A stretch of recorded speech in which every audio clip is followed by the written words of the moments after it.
Assalamualaikum warahmatullahi wabarakatuh. Innal hamdalillah nahmaduhu wa nasta'inuhu wa nastahdihi wa nastaghfiruhu wa natubu ilaih. Wa na'udzu billahi min shururi anfusina wa sayyiati a'malina. Man yahdihillahu fala mudilla lah wa man yudlilhu fala hadiya lah. وأشهد أن لا إله إلا الله وحده لا شريك له وأشهد أن محمدا عبده ورسوله صلى الله عليه وعلى آله وصحبه وسلم تسليما كثيرا أما بعد. Para pelajar, hadirin hadirat, para penonton, para pendengar, semoga Allah Subhanahu wa taala merahmati kita, mensucikan jiwa kita dan memberkati kehidupan kita di dunia dan akhirat. Menyambung perbincangan tentang a'malul qulub. Ya. Dan kita telah membincangkan pada kelas yang lepas kedudukan manzilatul qalb, kedudukan hati. Seterusnya musannif hafizahullahu taala menyatakan al-muwazanatu bainal qalbi was-sam'i wal basar. Perbandingan antara hati, jantung hati ini, pendengaran dan penglihatan. Maknanya manakah bahagian anggota yang paling utama, panca indera yang paling utama sekali dalam kita ini. Hakikatnya kita dah belajar dulu bahawa hati ni ialah malikul a'dha, jantung ni ialah malikul a'dha, dan akal adalah panca indera yang utama. Akal dan emosi, panca indera yang tersemat dalam jantung dan otak kita ini, itulah panca indera dalaman. Al-hissul batin adalah panca indera yang paling penting. Ya, bahkan kita boleh kata panca indera luaran, panca indera zahir itu adalah kita kata sebagai dia punya medium, dia punya alat, tool bagi panca indera dalaman. Kerana al-his, panca indera manusia ini secara umumnya kita boleh bahagi kepada dua kategori. Yang pertama panca indera luaran. Panca indera ni confirm makruf lah, ada 5 panca indera itu. Melihat, mendengar, rasa, sentuhan. Ya. Ini adalah panca indera yang makruf. Ya. Dan kita ada panca indera dalaman yang kita boleh rasa. Yang mana benda ini kita tangkap secara luaran kemudian dibawa masuk ke dalam. Betul tak? Dan even panca indera luaran ini, dia semuanya akan hantar ke dalam. Dalam yang akan tafsirkan. Bila kita tengok benda, objek terbentuk di retina, akan ditafsirkan di otak, di mukh. Telinga pun sama, bunyi dihantar masuk ke otak, tafsir. Kaki kita tercucuk jari, tercucuk paku, tercucuk jarum. Semua itu akan ditafsirkan di dalam, bukan di luar. Oleh qalbun kita. Ya, oleh ruh yang di dalam ini. Ya. Dan ruh pula, okay, kita boleh kata macam ni. Apa yang dirasai oleh panca indera luaran akan dirasai oleh panca indera dalam. Kalau badan sakit, ruh pun akan rasa. Bahkan kalau tak ada ruh, kita tak rasa. Tidak. Kalau tidak kerana ruh di dalam ini, kalau tidak kerana qalbun di dalam ini, kita tidak ada rasa apa. Itu orang yang kena sakit, nasallallahu al-afiyah, na'udzubillah min zalik. Ya, sakit apa otak, brain tumor ke apa kan, dia sampai setahap dia tak rasa. Kan, kaki berdarah pun dia tak rasa. Pasal apa? Pasal otak sudah tidak boleh tafsirkan rasa sakit. Subhanallah. Ya. Tetapi ada benda luaran yang kita tak tangkap, tak rasa dengan panca indera tertentu. Contoh, kita rasa kawan ni sayang kita. Kita rasa isteri kita, anak kita sayang kita. kita rasa musuh kita benci kita. Yang ini. Kod mana dia tangkap? Kod mana? Kod celah mana kita rasa benda ni? Of course, benda ni kita dapat daripada luaran, gerak-geri dia, mimik muka dia, apa yang dia cakap. Tetapi perasaan, emosi, ini dalam kalbun kita. Dalam panca indera dalaman, bukan panca indera luaran. Ya? Dia tidak ada di sana, sebab tu orang yang boleh dikatakan, orang kata orang koma pun, dia boleh rasa perasaan tu, orang main sembang dengan dia, tengok melenang ayat mata, menangis apa dia rasa sedih, dia rasa seronok, dia rasa gembira. Dalam keadaan panca indera luaran dia ni tak ada function. Banyak majoritinya sentuh tak rasa, kaki tak ada gerak. Yang ini yang kita kata keistimewaan Tuhan bagi pada panca indera dalaman, al-hiss al-batin. Malah ahli falsafah dia bincang apa nama benda ni. Ahli kalam kata benda ni hanya dapat dengan qalbun. Ahli falsafah perincikan lagi. Jadi semua dibincangkan dalam filosofi lah, pasal benda ni bukan benda yang boleh ditangkap oleh sains empirik. Empirical science tak boleh tangkap benda ni. Dia boleh lihat reaksi perubahan pada anggota tubuh badan bila kita rasa, bila kita ada emotion. Dia kata otak manusia jadi macam ni. Itu reaction. Tapi not the emotion itself. Kan bila kita rasa berdebar-debar, rasa jantung kita duk. Itu reaction. Kan? Sebab tu bila ahli kalam kata marah ni ialah ghalayanul qalb. Jantung kita ni menggelegak darah. Marah. Kita kata tu bukan marah. Tu reaksi kepada marah. Marah tu apa dia? Marah tu emosi, perasaan yang kita dapat rasa dalam diri kita.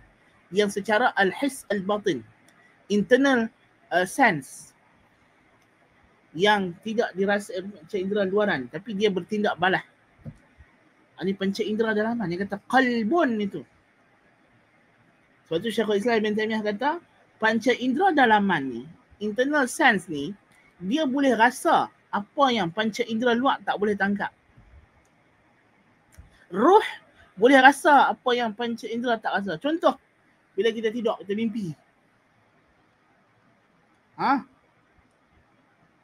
Bila kita tidur, kita mimpi. Dalam mimpi ni kita boleh jumpa, kita boleh nampak benda-benda yang tidak kita nampak dengan panca indera luaran. Betul tak? Subhanallah. Mimpi adalah salah satu daripada juzuk kenabian yang tinggal, yang berbaki. Subhanallah. Kerana mimpi ni adalah panca indera dalaman. Internal sense, inner sense. Kan? Yang mana melalui mimpi ni Allah Ta'ala bagi kepada kita maklumat-maklumat, ilmu pengetahuan yang kita tak dapat menerusi panca indera luaran. Itu Nabi kata, Nabi SAW bagi tahu kepada kita mimpi ni tiga bahagian. Ini kalau tuan-tuan dan perempuan yang ikut kelas ni tak? Kalau yang jenis main, duk baca status Facebook saja, duk follow isu saja, mana nak dapat perincian-perincian yang macam ni? Yang mereka duk tahu orang Salafi ni mereka tak pakai mimpi. Kan? Lepas tu bila mereka jadi keyboard warrior, berdebat dengan orang Sufi tank sikit, dah koyak. Kan? Pasal benda-benda macam ni kita hanya boleh bagi dalam kelas pengajian. Bukan kita nak larat tulis berjela-berjela dekat Facebook tu, bukan kita ada masa lagu tu. Kan? Kelas pengajian ni yang penting. Mengaji, belajar. Satu dinamakan kita ni talibul ilm, penuntut ilmu, yang mencari ilmu, yang mengejar ilmu. Bukannya mengejar isu. Bukannya duk tengok tunggu status. Orang kata dah disuap nak tolong dikunyahkan pula. Dah dikunyah nak tolong ditelankan pula. Dia kira main isu, dia nak tunggu ustaz buat status sahaja. Bukan. Buat video-video pendek macam TikTok. Sedangkan kalau orang yang belajar asas-asas ilmu ni, dia kata apa? Nak dapat ilmu ni, dia kena ada di antara syarat dia, akhi lan tanal ilma illa bisittatin. Saudaraku, kamu tak akan dapat ilmu melainkan dengan 6 perkara. Betul? Perkara yang terakhir dia sebut apa dia? Wa tuliz zaman. Zakain wa ijtihadin wa bulghatin. Wa hirsin wa ijtihadin wa irsyadi ustazin wa tuliz zaman. Mesti ada kebijaksanaan, kepintaran, kesungguhan, hirsin. Wa bulghatin, kena ada bekai. Kena ada bekai lah juga. Kan? Mana boleh menuntut ilmu tak ada bekai. Kalau kita tak ada duit nak pasang, nak bubuh internet dekat rumah kita, nak beli laptop, nak beli apa handphone dan sebagainya, nak top up, mana nak boleh kita tengok kelas pagi ni. Mesti ada bulghah dia. Ustaz pun sama juga nak mengajar tak? Itu mesti ada bulghatin. Kan? Wajtihadin, sungguh-sungguh. Dan bimbingan guru, wa irsyadi ustazin wa tuliz zaman, dan mesti ada panjang masa. Mesti masa kena makan, take time. Mana boleh kita nak harap kita ni dapat ilmu dengan hanya tengok video 3 saat, 5 saat, 10 saat. Oi. Tengok movie sampai Hindustan cerita sampai 3 jam. Boleh pula. Kan? Duk bertelekun depan Netflix tu, lepas satu-satu cerita. Kan? Kartun-kartun boleh pula tengok. Kan? Tengok dokumentari dan sebagainya boleh. Kan? Bersiri-siri lah tu. Kan? Tiba nak tengok kelas, nak follow kelas, tak larat lah. Suruh ustaz tu buat video pendek-pendek lah. Boleh. Kan? Ilmu dia suruh pendek-pendek. Nak ringkas-ringkas. Ringkasan ni, peta minda ni tuan-tuan dan puan. Kita kalau kita dulu masa kita mengaji kan, masuk kelas kimia, fizik, biologi, cikgu bagi peta minda saja. Dia tak terang, tak syarah, tak bagi nota, tak bagi buku teks. Buku teks kita tu peta minda semata. Enggak kita reti je. Haram sepatah habuk tak faham. Peta minda ni lepas kita belajar baru kita buat. Betul tak? Tak tahulah kok zaman luar ni terbalik. Tapi kalau zaman kami dulu, peta minda ni benda last sekali kita buat. Lepas kita dah buat nota, kita dah belajar, dah baca semua maklumat, lepas tu baru buat peta minda. Lepas tu peta minda tu bukan nak boleh share. Pasal masing-masing peta minda tu peta minda individu masing-masing. Itu hak masing-masing. Kan? Peta minda kawan ni tak sama dengan kawan ni. Pasal kita lukis tu, kita tulis tu ikut apa hak yang kita punya otak kita ni. Tak sama. Kan? Kalau duk mengaji harap peta minda daripada awal sampai sudah, memang tak dapat apa. Ada ibarat macam tu lah juga. Apa ilmu pun sama lah. Pendidikan Islam ke, Quran Sunnah ke, pendidikan syariah ke, bahasa Arab ke, tak, peta minda tu datang last. Nota-nota ringkas tu datang last. Buku teks pun panjang, jela dia cerita. Kan? Buku teks tu, waktu buku teks dia tak boleh baca sendiri, dia kena ada cikgu duduk syarah depan. Kan? Itulah proses pembelajaran, pengajaran, kan? Kau dapat ilmu. Bukannya kita boleh cari ilmu ni dengan nak tunggu fatwa saja. Fatwa pula dia, fatwa ni very specific. Sebab bila kita fatwa bukan mengajar. Fatwa ni ialah kita memberikan praktikal hukum kepada, bukan saja praktikal hukum, kepada situasi tertentu, kepada individu tertentu. Itu fatwa. Setengah orang dia kata, malih fatwa, keluar fatwa, apa nama, vape haram, rokok haram. Kan? Agak awak dapat tak keluar haram lah. Kan? Agaknya yang kata haram memang dah ada undang-undang syariah pun. Jenayah dalam negara Malaysia ni, orang Islam minum arak adalah jenayah, kesalahan jenayah syariah. Kan? Malaysia tidak menghalalkan arak. Kan? Memang tak boleh. Habis orang kafir minum arak, itu dalam zaman Khulafa' Rashidin pun orang kafir dibenarkan dalam kapasiti individu mereka. Walaupun adalah kepincangan undang-undang Malaysia ni adalah. Tapi asas tu kita kata tak lari jauh lah. Kan? Tapi rokok ni dia semua, minum arak di tempat awam, public, mabuk. Salah tak? Salah. Dia dianggap mengganggu ketenteraman awam. Arak bukan boleh minum dekat taman-taman, dekat apa, tak boleh. Minum arak mabuk membawa kereta, tak boleh. Salah, undang-undang salah. Kan? Itu untuk orang kafir. Dia boleh minum dalam kapasiti individu dia, duduk dalam rumah dia minum. Kan? Cuma penguatkuasaan tu je lah. Tapi dari segi praktikal apa, teks undang memang duduk macam tu. Tapi orang hisap rokok ni dia semua muka orang. Kan? Tak kira orang lalu lalang apa, pergi masjid ke apa ke, dia tak kira.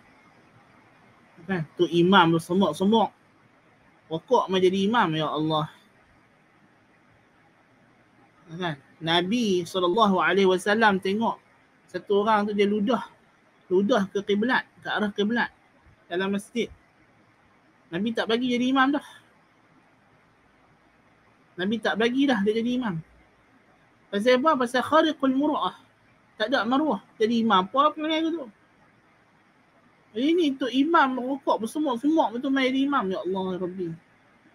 Apalah punya pangai. Kan? Betul.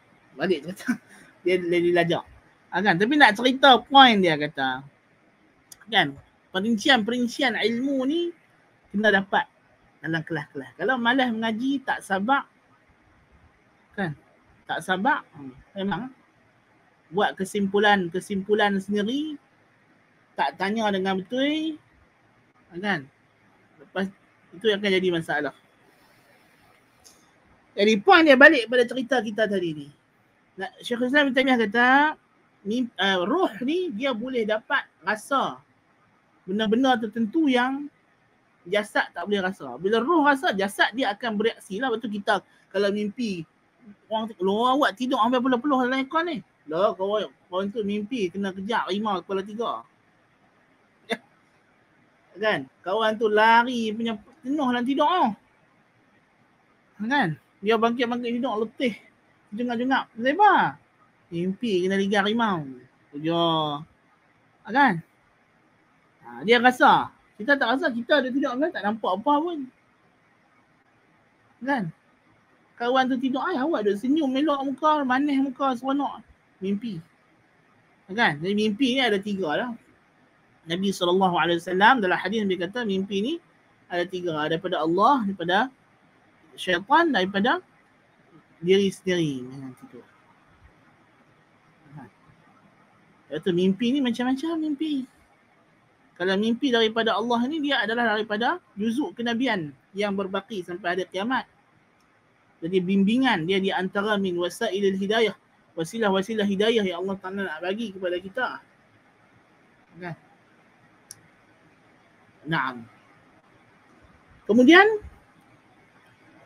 Bila kita mati, bila kita mati, roh ni akan nampak benda yang dulu masa kita hidup kita tak boleh nampak. Kita boleh dengar benda yang dulu kita tak boleh dengar. Kan? Kita duk pergi tanam pun banyak dah orang mati. Kan? Kita dengar dia kena tanya dalam kubur. Dengar tak? Malaikat dia tanya dalam kubur. Burung, ayam, itik apa hadut kubur tu dengar belakang. Kan? Binatang-binatang dengar.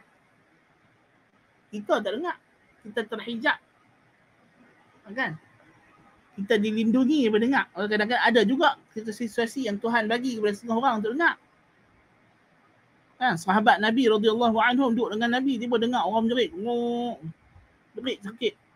Menjerit. Nabi kata, Yahudun tu'azzabu fi quburiha. Orang Yahudi kena azab dalam kubur. Kadang-kadang dengar juga. Orang azab kubur ni bukan tak boleh dengar langsung. Kadang-kadang Tuhan bagi dengar. Nah. Zaman Ibn Taymiyah tu dia ada tempat orang kata keramat. Pasal apa dia kata kalau keldai ke kuda ke kena sembelit tak boleh nak berak, akramakumullah, bawa pergi situ terus semua keluar. Dia kata tempat tu keramat. Kan? Ada anak-anak murid Ibn Taymiyah ni pergi tanya untuk guru dia, apa sungguh ke keramat macam mana tempat ni? Apa explanation dia? Apa dia punya scientific explanation dia? Kan? Ibn Taymiyah kata, Ibn Taymiyah kaji lah. Ibn Taymiyah ni dia kaji. Tempat tu apa dia? Rupanya Ibn Taymiyah kata tempat tu kubur orang musyrikin, kubur orang kafir. Dah lama tapi dalam tu adalah tertanam mayat-mayat orang kafir. Kan? Jadi Ibn Taymiyah kata datang ni dia dengar azab kubur. Jadi bila dia pergi letak depa binatang ni kat situ, dengar orang tu kena azab, menjerit macam teruk, dia terkejut, terberak. Kan? Bukan keramat apa pun. Kan? Kita kata binatang dia ada benda yang dia boleh dengar, kita tak boleh dengar. Kan? Fayasihu sayhatan yasma'uha kullu syai'in illa thaqalain. Orang yang kena azab dalam kubur tu menjerit, semua benda dengar kecuali jin dengan manusia. Kan? Jin dengan manusia. Sebab kita terhalang. Lepas tu kita cerita hari Khamis minggu lepas. Nabi SAW nampak malaikat, dengar malaikat. Orang keliling dia tak nampak, tak dengar. Mustahil tak? Tak mustahil. Pasal apa? Kawan kita sebelah, tidur sebelah. Laki bini tidur sebantai, sekatil. Laki mimpi lain, bini mimpi lain. Kan?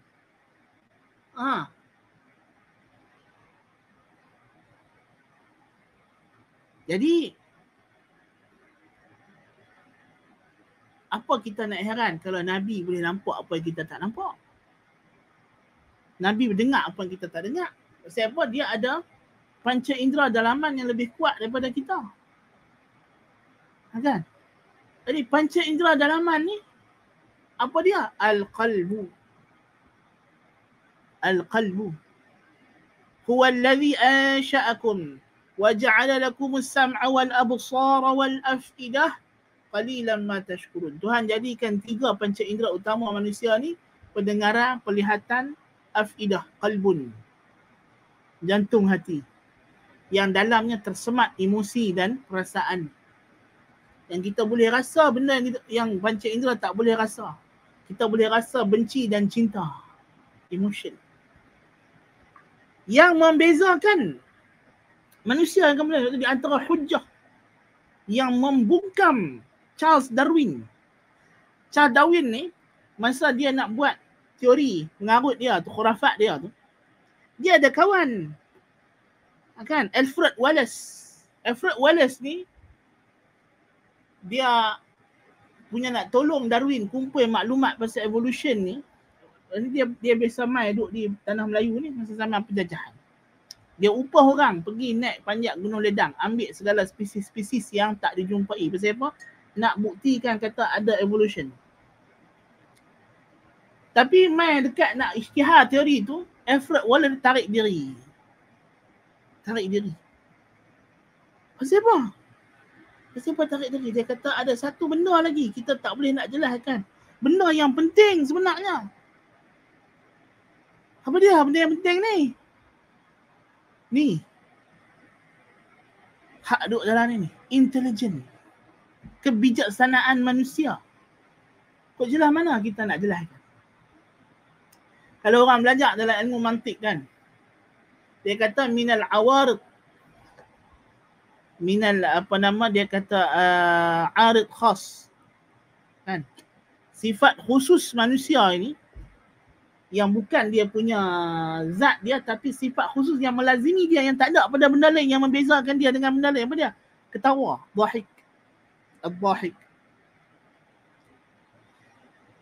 Datang i'tirad, dia kata habis tu kita tengok beruk dia gelak. Rupanya dia kata beruk bukan gelak.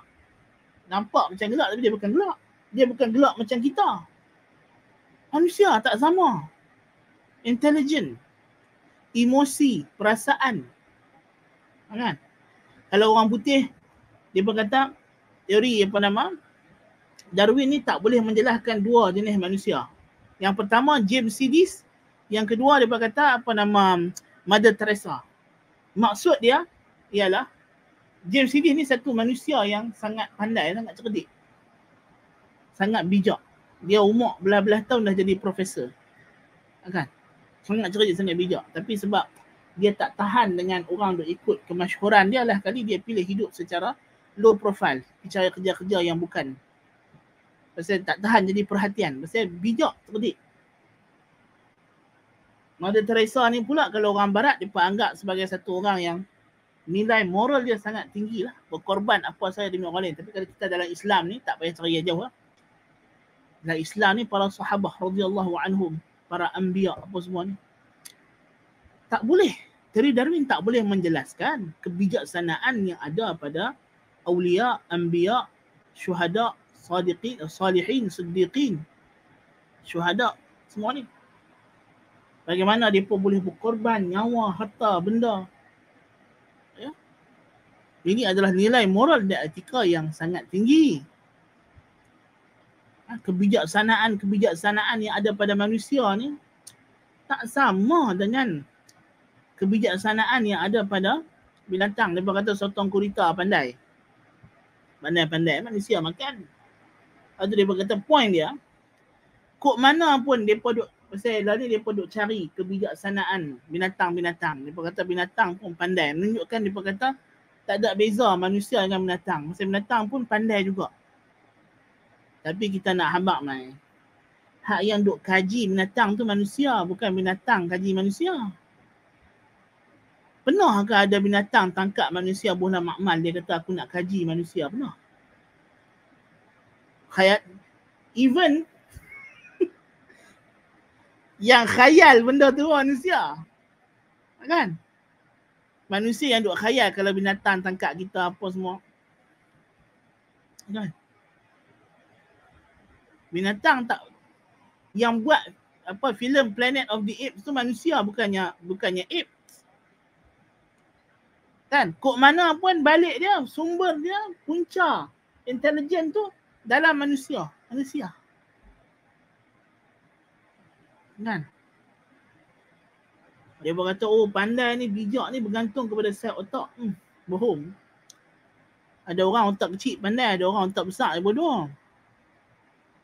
Kan? Walaupun kalau dalam ilmu firasat dulu pun dia pun sebut dah kan, dari luas ni cerdik. Itu bukannya kita kata tidak melazimkan evolusi. Kan? Itu bukan hujah evolusi. Itu tafsiran. Evolution ni dia tafsiran. Dia adalah falsafah. Bukannya sains, bukannya teori sains, dia adalah falsafah. Falsafah yang nak menafsirkan fenomena empirik. Dia tu saya bukan empirik. Nak cerita kata kewujudan emosi dan kebijaksanaan pada manusia ni adalah istimewa yang Tuhan bagi pada makhluk manusia. Ya, melebihi yang lain. Kalau kita buat banding malaikat, jin, walaupun jin nak sama dengan manusia, tapi manusia lebih. Yang nak dekat dengan manusia ni jinnya, sebab kedua-duanya mukallaf. Kan? Jadi kalau mereka kata manusia ni berevolusi daripada makhluk sekian, hanya ada jin evolusi dari mana?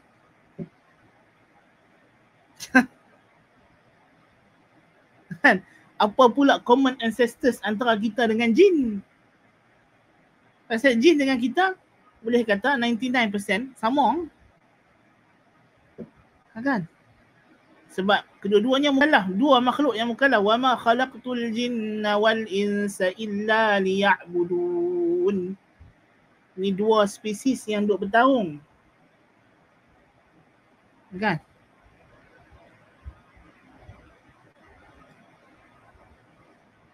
Jadi dan kalau kita tengok qalbun ni, istimewa dia qalbun ni, dia juga membezakan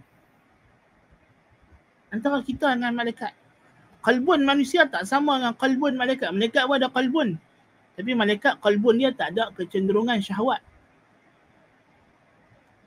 Dia tak ada keupayaan untuk buat jahat, nak derhaka, tak boleh, dia tak ada. Bukan dia tak boleh nak derhaka, dia memang tak ada ability. Sebab apa? Buat derhaka ni tak termasuk dalam pakej ta'rif malaikat. Ada? Kalau dalam ilmu mantik tu dia kata kalau kita nak ta'rif sesuatu benda, kita kena ta'rif dengan kulliyat zatiyah dia. Kita nak kata kulliyat zatiyah malaikat ni tak ada dalam tu derhaka, pakej derhaka tak ada. Tapi dalam manusia ada. Ability to disobey. Manusia ada benda tu. Dan Tuhan yang bagi benda tu kat manusia. Inna khalaqnal insana min nutfatin amsyajin nabtalih faja'alnahu sami'an basira. Inna hadainahu as-sabila imma syakiran wa imma kafura. Allah kata wa hadainahu an-najdain falaqtahama al-'aqabah wa hadainahu an-najdain. Dua jalan Tuhan tunjuk, jalan baik, jalan buruk. Lepas tu kita disuruh pilih. Kan? Dia kata jin dari monyet jin dari monyet gaib. Monyet gaib tu nak nampak. Mereka tak beriman benda gaib. Kan? Tujuan Darwin buat teori dia itu adalah untuk ingkar benda gaib. Dia tak percaya jin lah. Tapi jin adalah realiti, hakikat. Jin adalah realiti, hakikat. Sebab orang jumpa, orang nampak, orang dengar jin. Jin wujud. Kan? Wujud dia mahsus. Orang Arab dulu-dulu zaman jahiliah depa kumpul syair jin. Sebab tu depa hantar apa nama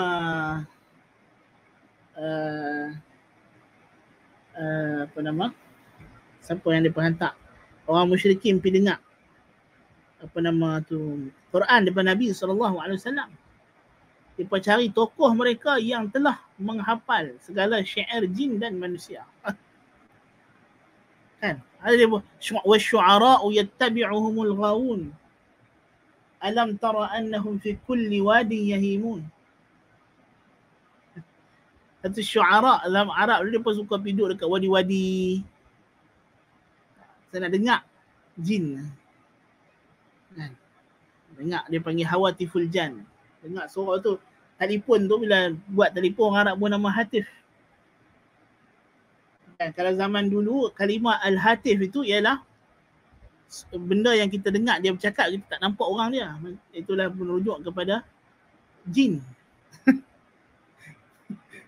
Kan? Kalau orang yang mengaji bahasa Arab, dia kena cerdik, kena bijakkan istilah moden dengan istilah baru. Sekejap lagi dia jumpa kitab nama dia Hawatiful Jan. Ui, telefon jin. Terjemah gitu kacau. Kan? Hawatiful Jan tu maksudnya ucapan jin. Siapa jin tu kita tak nampak dia jin. Dan nama pun jin. Kan? Jin tu maknanya tersembunyi. terlindung. Kan? Satu orang gila dia panggil junun. Majnun tu pasal apa? Pasal akal dia terlindung. Kan? Naam. Ala kulli hal. Nak kata emosi, perasaan, qalbun ni istimewa bagi manusia. Sebab itulah dia adalah panca indera yang utama.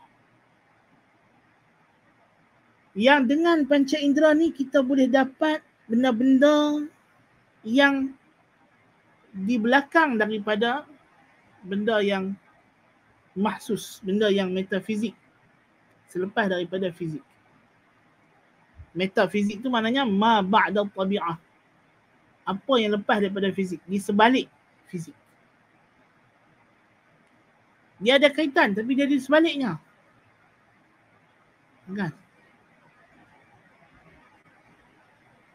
Kita itu orang ahli falsafah kata manusia ni dia ada al-quwwah al-wahmiyah. Quwwah al-wahmiyah. Kebolehupayaan untuk menangkap emosi. Kita rasa dia ni sayang kita, dia ni baik dengan kita, dia ni benci kita, dia ni tak suka kita, dia ni tengah marah, dia ni tengah seronok. Kebolehupayaan menangkap emosi tu. Ibn Sina kata nama dia quwwah wahmiyah.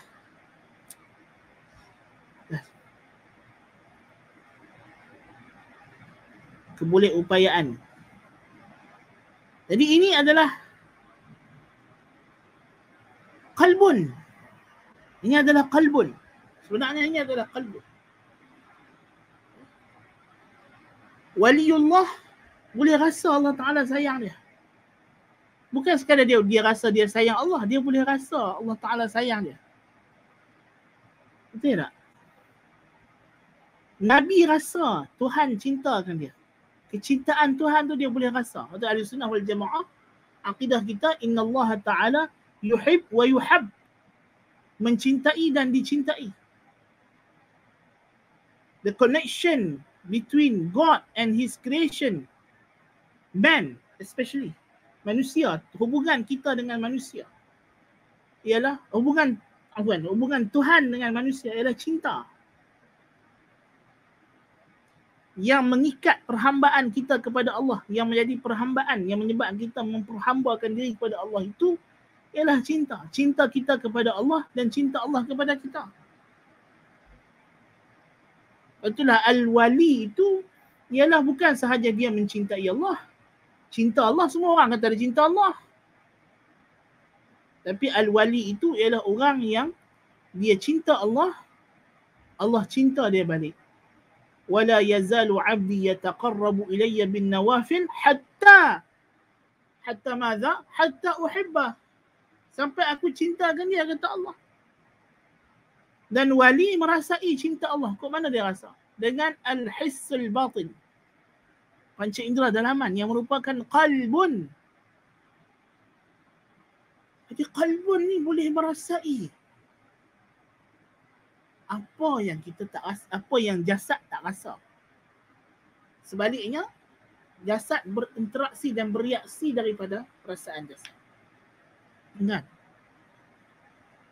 Sampai wali-wali yang hebat, yang besar, kerana terlalu merasai kehadiran Allah. Sampai dia tak rasa diri dia.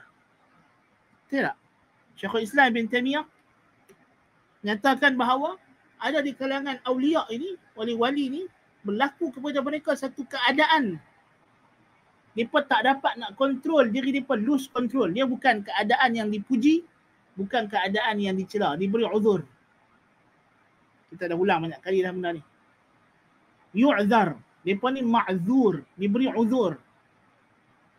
Pasal apa? Pasal mereka tak dapat nak kontrol, lose control. Kerana mereka merasai cinta Allah kepada mereka.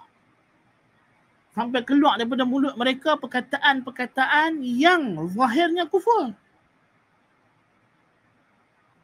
Tapi Syekhul Islam Ibn Taymiyah rahimahullah kata, mereka tak maksudkan Abu Yazid Al-Bistami rahimahullah, seorang wali besar, ulama. Dan tersebut, Subhani, maha suci aku. Bukan dia nak mendakwa diri dia Tuhan, tapi dia hilang rasa diri. Okay. Tapi benda macam ni, kata Syekhul Islam Ibn Taimiyah, bukanlah kemestian. Dan bukan menunjukkan dia lebih baik daripada orang lain. Tak. Bahkan itu adalah kelemahan. Weakness. Kerana kuatnya warid. Kan? Kerana dia terlalu menghayati satu benda sampai lupa benda lain. Macam mana wanita-wanita yang datang ke majlis Imra'atul Aziz potong jari tengok Nabi Yusuf. Tak perasan, tak rasa pula. Pasal bila senses kita tu hanya fokus satu benda saja. Dia hilang rasa diri. Kan? Faqalat ikhruj alaihim. Kan? Keluar. Tengok saja. Falamma ra'aynahu akbarnahu wa qatta'na aydiyahunna wa qulna hasha lillahi ma hadha bashara in hadha illa malakun karim. Bila mereka tengok Nabi Yusuf, akbarnahu. Mereka membesarkannya. Dia berasa dia lah habis hebat dah dalam diri dia. Tak ada lah. Tak jumpa dah orang comel, loteh, handsome macam ni. Tak pernah tengok dah hidup dia. Wa qatta'na aydiyahun. Pakat potong habis jari.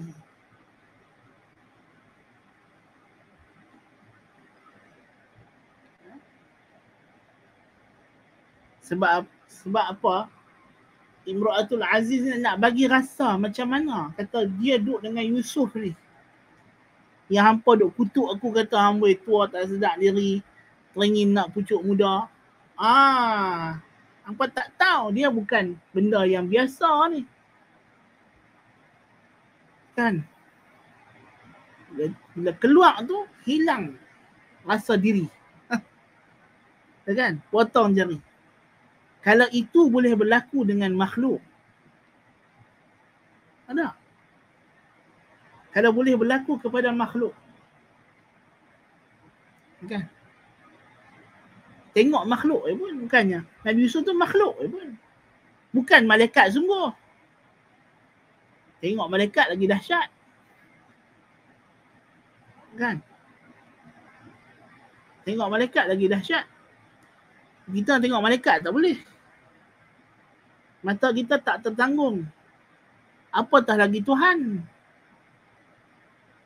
Dan wali-wali yang fana ni, dia bukan tengok Tuhan betul-betul. Dia cuma merasai. Feeling the presence of God's love. Kecintaan Tuhan dalam diri dia pun dah tak ada tahan lah. Syekhul Islam Ibn Taimiyah kata, wali-wali yang lebih sempurna ialah para anbiya dan para sahabat radhiyallahu anhum. Depa ni depa rasa lebih daripada hak wali-wali belakangan ni, tapi depa tak hilang, depa tak lose control diri depa. Syekhul Islam buat perbandingan. Nabi Musa AS masa Tuhan Azza wa Jalla menjelmakan dirinya, falamma tajalla rabbuhu lil jabali ja'alahu dakkan wa kharra Musa sa'iqa. Anas bin Malik radhiyallahu anhu kata, Allah Ta'ala hanya menampakkan dirinya, Tuhan buka hijab itu hanya sebesar hujung ibu jari sahaja. Gunung berkecai, tak boleh tahan. Musa pingsan. Ya? Wa kharra Musa sa'iqa. Tapi Nabi kita Muhammad sallallahu alaihi wasallam, Tuhan bawa naik Mi'raj. Tengok macam-macam, nampak syurga, nampak neraka. Kan? Dengar Tuhan bercakap. Tengok hijab Tuhan.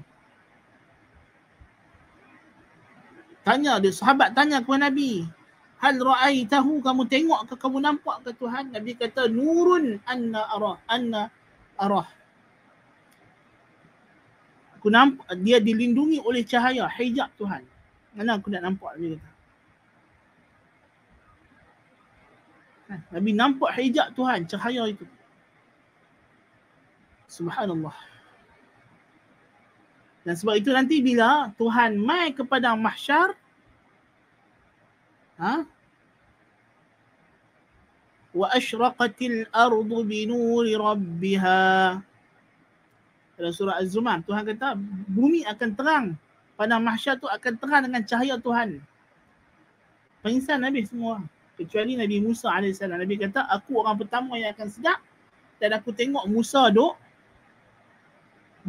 bertahan, duk pegang tiang arash. Aku tak tahu Musa sedap dulu ke, atau dia pun amjuziya bi sa'qatit tur, ataupun dia dah tak pengsan sebab dia dah pengsan masa di Bukit Tur. Syekh Ibn Taimiyah kata, Nabi kita Muhammad SAW lebih sempurna. Nabi tak pengsan malam Mi'raj. Walaupun apa yang Nabi tengok malam Mi'raj lebih dahsyat daripada apa yang Musa tengok pada daripada apa yang Musa tengok di Bukit Tur dan apa yang Musa lalui bersama dengan Khadir alaihissalam. Nabi Musa lihat benda-benda fizikal. Khadir tebuk kapal, Khadir bunuh budak, Khadir repair dengan tangan dia sahaja, tembok yang nak runtuh. Terus Nabi Musa tanya. Kan? Tapi Nabi naik satu persatu dengan Jibril, Nabi tahan. Nabi tengok sampai habis. Kan? Subhanallah. Keadaan yang macam itu lebih sempurna daripada keadaan mereka yang ghaib, yang ghaibubah, yang masuk dalam keadaan ghaibubah, yang hilang daripada diri. Yang afdalnya kita kena sedar diri. Kita menyaksikan syuhud kedua-duanya, menyaksikan dua realiti. Kita sebagai makhluk dan Tuhan sebagai Al-Khaliq. Allahumma anta rabbi la ilaha illa anta khalaqtani wa ana abduka wa ana ala ahdika wa wa'dika mastata'tu a'udzu bika min syarri ma sana'tu abu'u laka bi ni'matika alayya wa abu'u bi dhanbi faghfir li fa innahu la yaghfiru dhunuba illa anta. Imam Ahmad kata, adakah kamu minta ampun kepada Allah antara kamu dengan dia? Kamu masa kamu berdoa minta ampun dekat Tuhan tu, maksudnya kamu menyaksikan dua realiti tak? Dua realiti, kamu dan dia. Dua benda beza. So ada dua wujud yang berbeza. Baru kita boleh berdoa. Kan? Kalau wujud kita adalah wujud dia, apa kita berdoa? Na'udzubillah min zalik. Lepas tu Ibn Arabi dalam akidah kufur dia, tak ada doa dia kata. Hakikatnya doa ni pun kita bukan minta benda yang lebih daripada apa yang ada pada kita. Itu dia. Tuhan tak boleh tambah apa dah kita ni. Nas'alullah al-afiyah. Punya kufur pahaman. Kan? Jadi, poinnya, kesimpulannya kita nak kata ialah qalbun ni penting. Dia adalah satu panca indera yang lebih daripada yang lain. Ya. Dan panca indera lain hakikatnya adalah alat bagi dia. Adalah alat bagi dia. Betul tak? Memang dari segi kejadian, huwallazi ansha'akum wa ja'ala lakumus sam'a wal absara wal afidah. Pasal apa Tuhan sebut pendengaran dulu dalam surah Al-Mulk? Pasal ayat ni menceritakan proses kejadian. Baby dalam perut mak dia, apa benda yang dia boleh dulu? Dengar. Betul tak? Kita masa dalam perut mak kita tu, benda pertama yang kita boleh ialah kita boleh mendengar. Tuhan cipta telinga dulu. Tu pun tak mau dengar lagi cakap Tuhan. punya Tuhan nak bagi tahu dekat kita, aku cipta hang memang untuk hang jadi hamba aku. Sebab tu hang jadi dalam perut mak hang ya. Benda pertama aku bagi dekat hang boleh dengar. Ada masa tu mak kita duk baca Quran, duk apa kita duk dengar. Kan? Lepas tu cuah keluar dari perut mak kita, azan. Dengar azan. Pak kita azan. Kan? Dah besar. Dah tua mangka malah mayang lagi. Apa pandai. Kan? Tuhan bagi boleh dengar dulu pasal benda dengar ni yang penting. Nak dengar apa Tuhan nak abang. Lepas tu dia kata baby dalam perut ni boleh melihat, tangkap cahaya, betul tak? Tuhan kata wallazi ja'alakumus sam'a wal absar. Absar penglihatan. Keluar pada perut mak tu menangis. Lepas tu celak mata tengok nampak kering. Dalam perut mak tu dah nampak ada cahaya. Kan?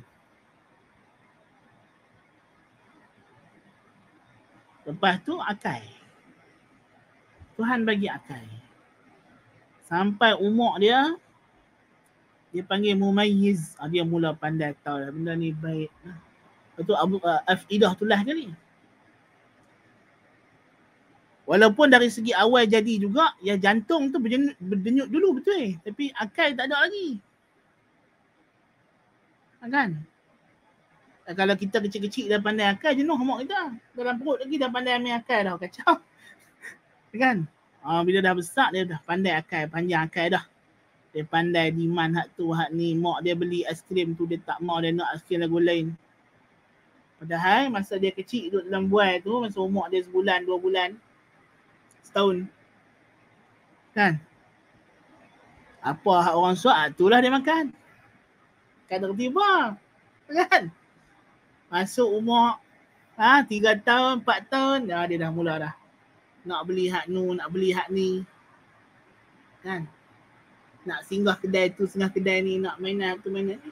Pasal dia dah ada akal. Nampak tak? Lepas tu apa nama? John Locke. Kan? John Locke, dia kata, bila seseorang itu dianggap person, maksudnya bila dia ada diri dia. Kan? Dia kata pasal manusia ni lahir dia panggil tabula rasa, tak ada apa. Jadi bila dia dapat diri dia tu, dia kata bila dia mula ingat lah. Jadi sebab tu orang putih dia letak umur 18. Dewasa dia 18 tu, dia dah boleh kontrol diri dia. Tak ada siapa boleh kontrol dia. Mak pak dia pun tak boleh kontrol. Jadi lepas 18, hubungan mak anak ni terputus. Pasal dalam pahaman liberal, mak dengan anak ni, mak bapak dengan anak ni macam binatang lain lah. Dia hanya nak jaga sementara anak dia tak boleh nak berdikari. Bila anak dia dah boleh berdikari, dia tak boleh kontrol lagi. Pasal manusia ni tak boleh terikat dengan undang-undang luar lain berdiri dia. Dia punya pahaman liberal punya jahat lah. Tapi hakikatnya tak betul. Pasal manusia ni, dia bukan hanya logik, dia juga emosi. Emosi. Kan? Anak akan kekal rasa diri dia anak dengan mak dia, dengan pak dia. Walau mak pak dia dah tak ada. Kan? Kan? Kita tengok Tok Wan kita umur 80, 90. Tapi kalau dia terkenang dia dengan mak dia, dia rasa dia macam baru 9 tahun. 8 tahun. Perasaan anak tu ada. Perasaan mak bapak dengan anak rasa jadi bapak tu ada sampai bila-bila. Rasa emosi tu mengikat manusia. Qalbun tu kuat. Relationship, hubungan spiritual tu. Macam tu juga kita dengan Tuhan. Sebab tu Allah Ta'ala kata berkenaan dengan Fir'aun, وجحدوا بها واستيقنتها أنفسهم ظلما وعلوا. Mereka mengingkarinya dengan mulut. Ni panca indera mulut ni jahat, dia ingkar Tuhan. Na'udzubillah min zalik. Wastaiqanatha anfusuhum. Tapi ni panca indera dalaman qalbun ni boleh ingkar? Tak boleh. Pasal ni emosi. Dia duk rasa dia hamba. Ini tak lekang. Tak boleh hilang tu. Tak boleh hilang. Sebab itu manusia ni, Nabi kata asdaqul asma' hammamun wa harith. Nama paling tepat yang kena dengan seseorang ialah hammam dan harith. Hammam ni ialah zu iradah, berkehendak. Dan yang kedua harith, berusaha. Berusaha. Manusia ni selagi mata dia celik, telinga dia dengar, ada emosi, dia nak benda, dia ada benda yang dia nak dan dia akan berusaha untuk dapat apa yang dia nak. Tak boleh. Dia sentiasa ada perasaan, emotion. Ya? Dan dia akan berusaha untuk memenuhi perasaan dia tu. Okay. Perasaan sebagai hamba ni tak boleh hilang. Fir'aun boleh ingkar dengan mulut dia, tapi dia tak boleh. Wastaiqanatha anfusuhum. Tapi jiwa mereka, qalbun mereka meyakini. Istaiqanatha. Yang mereka ingkar dengan mulut tu pasal apa? Tuhan kata zulman wa uluwa. Hanya kerana mereka zalim, meletakkan sesuatu pada bukan tempatnya dan meninggi diri, sombong. Sebab tu dua makhluk yang kafir. Musyrik dan mustakbir. Tuhan ancam dua jenis ni. Satu musyrik yang mensyirikkan Tuhan dalam ibadah. Na'udzubillahi min zalik. Yang kedua mustakbir yang tak mau ibadat kepada Tuhan. Lepas tu dalam dunia ni, orang kafir tak lari pada dua jenis ni. Sama ada dia orang musyrik yang jenis beragama, sembah Tuhan tapi syirik dalam ibadat. Atau dia jenis orang yang irreligious, orang tak ada agama, atheist apa semua. Yang ni dalam istilah syar'i dalam Quran, Tuhan buh nama dia ni apa? Mustakbir, sombong. Wa man yastakbir an ibadati fasayadkhuluna jahannama dakhirin. Siapa yang sombong, besar diri, tak mau sembah aku, masuk dalam neraka. Macam setan, macam iblis. Na'udzubillah min zalik. Dia rasa dia tak layak untuk memperhamba diri dia. Tetapi hakikatnya rasa hamba tu ada. Jadi bila dia tak sembah Allah Ta'ala, dia pergi sembah benda lain. Kalau dia tak memperhambakan dirinya kepada Allah, dia perhambakan dirinya kepada syaitan. Sama ada dia sedap atau dia tak sedap. Tengok orang etis hidup lebih teruk daripada orang lain. Sebab dia memperhambakan dirinya kepada segala. Nas'alullah al-afiyah. Pasal manusia ni hammamun harith. Dia ada emotion, perasaan. Qalbun tu ada. Jadi sebab itu qalbun ni lah dinamo yang nak menggerakkan. Jadi itulah kita nampak kalau kita melihat bahawa pentingnya qalbun ini. Dan pentingnya kita nak kena tahu apa dia a'mal qulub ini. Amalan-amalan hati ni apa dia? 95, tak ada baca kitab ni. Baik, dia kata al-muwazanah bainal qalbi was-sam'i wal-basar. Perbandingan di antara qalb, pendengaran dan penglihatan. وهي مقايسة بين هذا المحل الشريف وهو القلب وأشرف حاستين في الإنسان وهما السمع والبصر وهي الثلاث التي ذكرها الله عز وجل في آية الإسراء في قوله ولا تقف ما ليس لك به علم Inna as-sam'a wal basara wal fu'ada kullu ulaika kana anhu mas'ula. Wa hiya manafizul ilmi wal ma'rifah. Lepas tu dia kata ini adalah perbandingan di antara qalbun dengan dua lagi panca indera yang sangat mulia pada manusia, iaitulah pendengaran dan penglihatan. Yang Tuhan sebut dalam surah Isra, wala taqfu ma laysa laka bihi ilm. Jangan kamu ikut, jangan kamu buat, kamu bercakap, kamu i'tiqad benda yang kamu tak ada ilmu berkenaannya. Kamu tak ada dalil berkenaan dengannya. Kerana sesungguhnya pendengaran, penglihatan dan fuad, qalbun, semua ini akan ditanya pada hari kiamat. Pasal apa ditanya tiga benda ni? Pasal inilah manafizul ilmi. Dia jendela ilmu yang masuk ke dalam kita. Dan qalbun, fuad itu adalah mustaqirrul ilm. Tempat di mana ilmu itu duduk dalam jiwa kita. Sebab tu ahli mantik, ahli falsafah dia berkata ilmu tu ialah as-suratul hasilatu fi dhihni. Gambaran yang berbentuk yang terhasil pada zihin, pada akal, pada qalbun. Kan? Itu ilmu pada fahaman mereka lah. Walaupun benda ni ada perbincangan lah, ada bantahan daripada ahli kalam dan sebagainya, tapi tak lari daripada benda tu. Kan? Kalau ahli kalam dia kata sifatun, satu sifat yang ada pada diri seseorang yang menjadikannya alim, tahu. Kan? Yang penting ilmu tu benda dalaman lah. Jadi kalau dah benda dalaman, tempatnya di mana? Di qalbun, fuad. Tapi masuknya ke mana? Pendengaran dan penglihatan.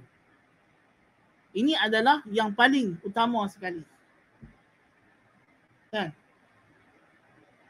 Sebab tu orang kata kenyang tu tang mata bukan tang perut. Itu orang yang tutup mata dia boleh makan lebih daripada orang yang tengok. Kan? Pasal mata yang akan bagi tahu, yang akan beri anggaran. Banyak dah makan ni. Kalau dia tutup mata, pasal rasa kenyang tu lambat. Perut nak proses dan sebagainya, dia lambat nak beritahu kata dia dah penuh. Kan? Mata yang akan kata kita dah makan banyak mana. Nampak tak? Tu contoh pada makanan. Kan? Dan majoriti ilmu ni kita dapat melalui telinga. Pasal apa? Majoriti ilmu ialah khabar. Pemberitahuan. Kita dapat ilmu ni, kebanyakan pengetahuan kita menerusi perkhabaran. Khabar. Kan? Menerusi pemberitahuan tu, kita dapat maklumat. Walaupun manusia ni ditanya pada semua anggota dia, sungguh al-yawma nakhtimu ala afwahihim wa tukallimuna aydihim wa tashhadu arjuluhum bima kanu yaksibun. Yang betul lah. Tangan, kaki pun Tuhan tanya juga. Bukannya telinga saja. Bukannya mata saja. Tapi pasal dalam ayat ni, Tuhan nak cerita hak utama tu. Hak yang paling utama. Ya. Ibn Taymiyah kata, innal aina taqsuru 'anil qalbi wal udhun wa tufariquhuma fi syai' wa huwa annaha innama yara sahibuha bil asya' al hadirah wal umur jismaniyah mithlu suwar wal ashkhas. Tapi pendengaran dan penglihatan ni dia kurang daripada jantung qalbun ni. Pasal apa? Dia boleh tangkap benda yang fizikal depan dia. Lepas tu manusia ni dia akan proses maklumat ni. Lepas tu dalam diri dia, qalbun ni dia akan ada quwwatun al-quwwa al-khayaliyah. Kekuatan untuk mengkhayal. Mengkhayal maknanya bukan makna khayal di sini, khayal yang kita duk faham dalam bahasa tak ni istilah falsafah. Khayal di sini maksudnya benda yang dulu kita pernah tengok atau dulu kita pernah dengar, kita pernah pegang, tapi lah dia tak ada depan kita, tak ada dekat kita, tapi kita boleh terbayang benda tu. Itu quwwah khayaliyah. Sebab apa? Bila kita sentuh benda, kita tengok, kita dengar bunyi, kita rasa, benda tu akan disimpan dalam quwwah hafizah. Kekuatan untuk menyimpan, mengingat, memori. Kan? Kemudian dalam qalbun ni, dia ada kemampuan untuk keluarkan balik memori itu walaupun benda tu tak ada. Jadi kalau kata kita dulu pernah tengok satu benda, kemudian kita tengok benda lain yang tak sama dengan benda tu, tapi dia ada sipi-sipi nak semacam, kita boleh tahu benda ni apa. Kan? Dia dulu pernah tengok laptop jenama apakah, tapi orang tu buat zaman baru datang laptop bentuk lain, tak sama dah. Tapi dia tahu ni macam laptop lah dia. Macam laptop. Siapa pasal dia bisa tengok laptop?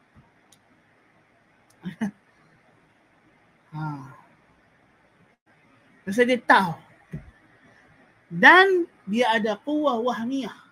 Quwwah wahmiyah ni yang paling kuat sekali pasal dia boleh rasa perasaan, feeling, emotion. Dia boleh rasa apa nama? Orang ni suka dekat dia, orang ni tak suka dekat dia, orang ni sayang dia, orang ni tak sayang dia. Orang ni tengah marah, orang ni tengah bersedih, orang ni tengah seronok. Kan? Semua tu qalbun punya kerja kan? Bukannya. Kan?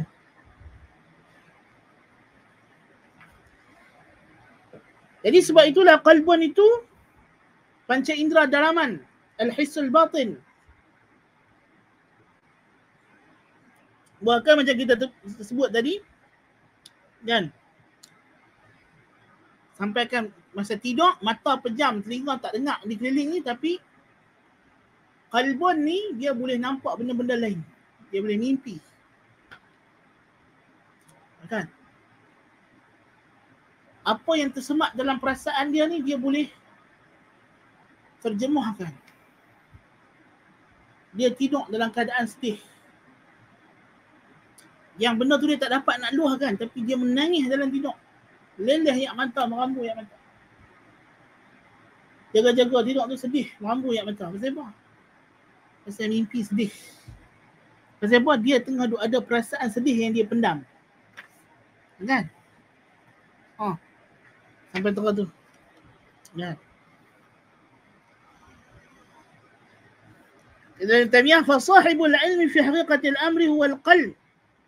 Maka empunya ilmu yang sebenarnya ialah qalb. Wa inna ma sairul a'dha' hajabatul lah tusilu ilaihi min al-akhbari ma lam yakun liya'khudhahu bi nafsihi. فمدار الأمر على القلب وعند هذا تستبين الحكمة في قوله تعالى أفلم يسيروا في الأرض فتكون لهم قلوب يعقلون بها أو آذان يسمعون بها حتى لم يذكر هنا العين كما في الآية السابقة فإن سياق الكلام هنا في أمور غائبة وحكمة معقولة من عواقب الأمور لا مجال لنظر العين فيها. Jadi yang sebenar tempat ilmu ni ialah qalbun, dan anggota lain tu ialah hajabah, pengawal dia, tentera dia. Dia adalah malikul a'dha'. Sebab tu Allah Ta'ala kata dalam surah Al-Hajj, apakah mereka tidak berjalan di muka bumi ini supaya mereka ada qalbun yang mereka berakal dengannya atau pendengaran yang mereka dengarkannya. Sebab ayat ini Allah Ta'ala nak cerita pasal umat yang terdahulu. Iktibar yang kita nak bukan benda depan kita, bangunan depan kita, peninggalan kaum Samud, batu, bukan ni. Tetapi di sebalik itu, yang tak nampak depan kita, yang benda itu hanya boleh kita dapat melalui al-quwwatul wahmiyah dan menerusi perkhabaran, cerita orang berkenaan dengan tempat ni dulu macam mana. Allah Ta'ala cerita dalam Quran pasal kaum Samud ni, bagaimana kemudian mereka dimusnahkan, mereka buat sekali, semua dapat dengan telinga dan dirasai oleh qalbun.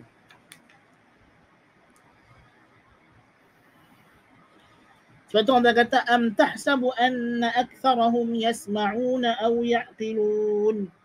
Apa kamu menyangka kebanyakan mereka yang kufur itu mendengar atau berakal? Wa tabayyana haqiqatul amri fi qawlihi inna fi dhalika la dhikra liman kana lahu qalbun aw alqa as-sam'a wa huwa shahid.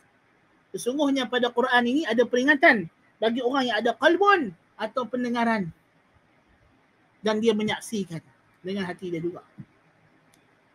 Jadi mata ni Kadang-kadang matanya dia tengok, tapi kalau tidak ada ibrah dengan telinga, kita nampak benda tapi kita tak tahu apa dia. Kalau orang tak cerita kita sebenarnya benda ni macam ni, jadi dia yang hang nampak ni. Kan kita tengok kawan duduk menangis, kita nampak dia menangis, tapi kita tak tahu apa dia. Pasal apa dia menangis? Pasal apa dia sedih? Yang tu telinga kena dapat maklumat. Orang main cerita dekat dia ni macam ni. Lepas kita tahu cerita dia, barulah rasa sedih tu main dalam hati. Kita pun menangis sekali. Betul tak? Kita kan kita dah gelak, gelak, seronok. Kita tak tahu apa. Kita boleh senyum buat gelak, tak tahu kita. Pasal apa dah seronok ni? Kawan kita pun habaq. Telinga pun dapat maklumat. Macam ni jadi. Kita pun seronok kali. Nampak?